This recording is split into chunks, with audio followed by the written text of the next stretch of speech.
B. Hi, Sean. I talked to you yesterday. Good. You are fantastic. Thank you. Yes. A great host. Show is great. Listen to his show. Absolutely, 95.5. One mic.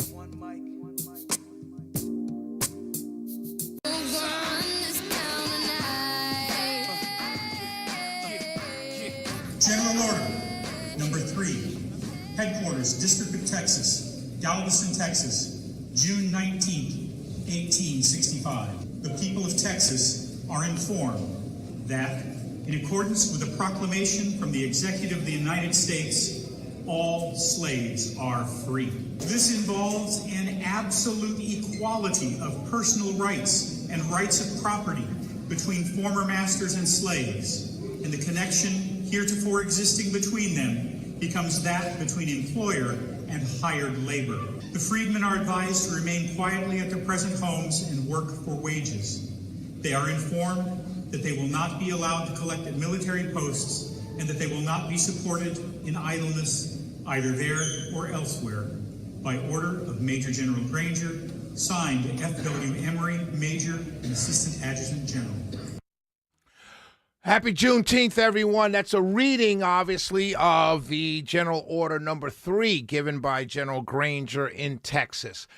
I want to start off tonight's show by kind of just talking to you all about, social media. It makes everyone want to be a contrarian, and it makes everyone want to be a historian, and it makes everyone just kind of just be a-holes on social media, right? And so today is a day that we celebrate.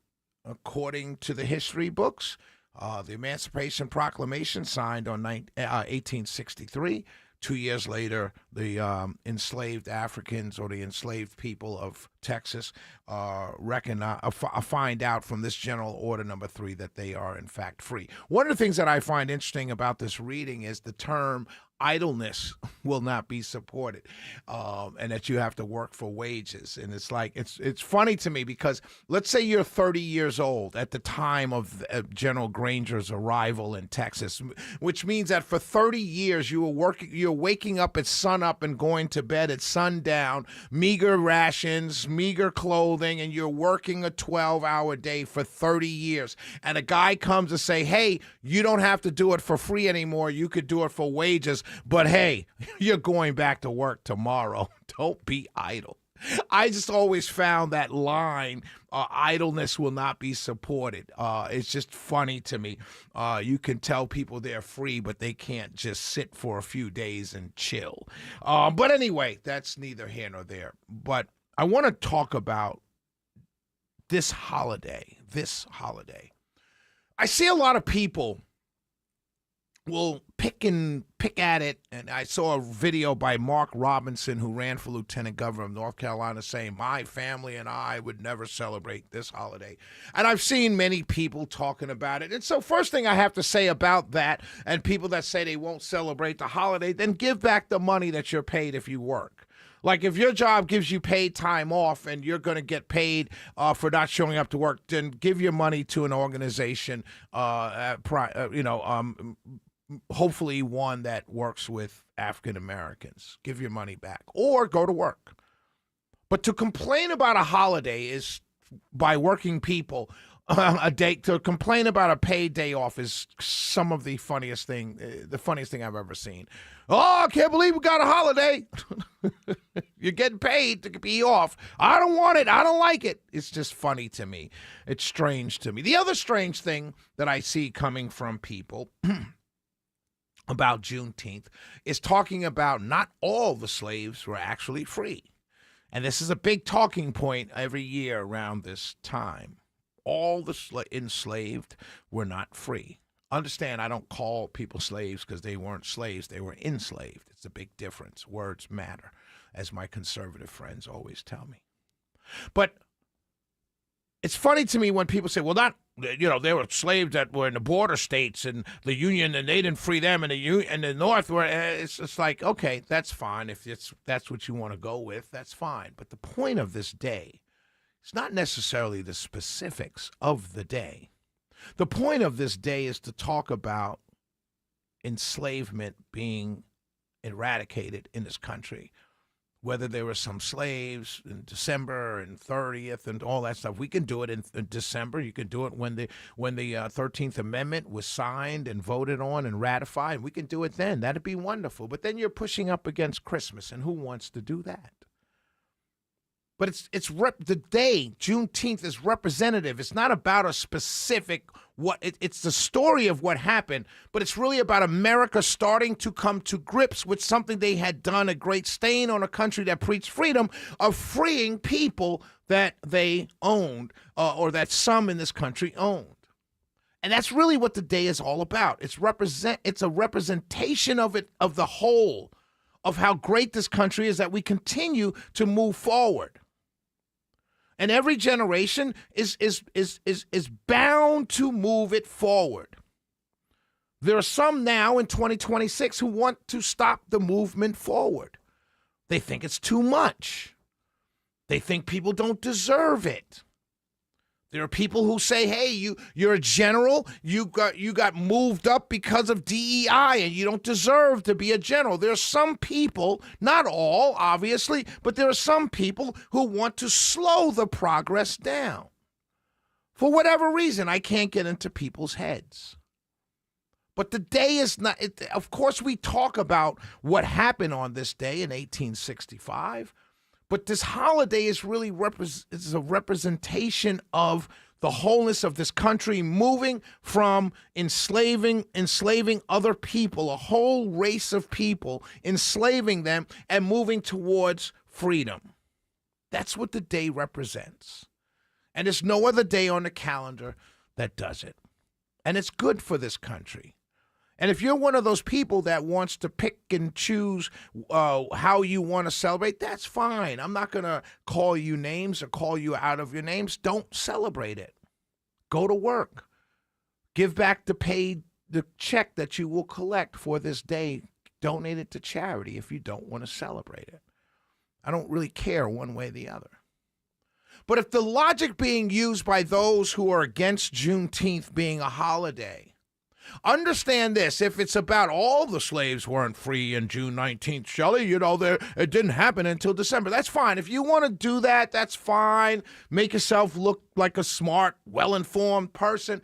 Do you know that the reason why July 4th is our holiday is because the Declaration of Independence was adopted on July 4th? So going with the logic of the Juneteenth, what we call deniers, if you will, bad word maybe, but if you want to label them such, the actual signing of the Declaration of Independence didn't happen until August 2nd, 1776, and not every signer signed it then because they weren't there yet. So if you're going with the logic of all the slaves weren't free on June 19th, well, the Declaration of Independence wasn't signed till August 2nd. So why aren't we celebrating? I'm going to wait. Using your logic, I'm not going to celebrate the 250th birthday of America on July 4th. I'm going to wait till August 2nd or maybe August 4th. Why can't I, using your logic? My point here is that it's all representations of the bigger story. And the bigger story is that this country, which was built on freedom, in 1865, 1863, moved towards that. When people tell me, well, Shelley, all the slaves weren't set free in the Emancipation Proclamation. Well, we know that because it was a war document. Abraham Lincoln wrote the Emancipation Proclamation to weaken the South. He didn't include the northern border states because he didn't want them to secede and join the Confederacy. But you know what? Why the Emancipation Proclamation was so important? Because it was the first time this country had moved towards freeing the enslavement of a whole race of people. And that's what we celebrate. And if you can't wrap your mind around that simple fact, then there's nothing I can really do for you. And if you want to argue that simple fact, then you're really arguing against the freeing of a group of people which you may not have wanted to happen or you wish never happened. That's the only conclusion I can draw. But at the end of the day, my friends, today is Juneteenth. It's not about the specifics. It's not about all the enslaved people were not free on this day. No, it's none of that. It's not about any of that. What it's about is the movement towards total freedom of a group of people who were enslaved by people in this country. The civil rights movement was the movement of those people that were formerly enslaved not being treated as complete second-class citizens. And any fights against any of this speaks to your character, not to the people celebrating. Because the people celebrating have a real proud moment to celebrate. And if you're a real patriot, if you're yelling about how much you love America, as I do, then you should be celebrating Juneteenth louder than those who are impacted by the actions on Juneteenth or their ancestors were impacted. If you say you love America as much as you say you do. It's the Shelley Winter Show. 448-72-0750, 1-800-WSB-TALK. In forming our union, the founders fell terribly short of the Declaration's promise, leaving slavery intact, allowing states to restrict the franchise to white men who own property.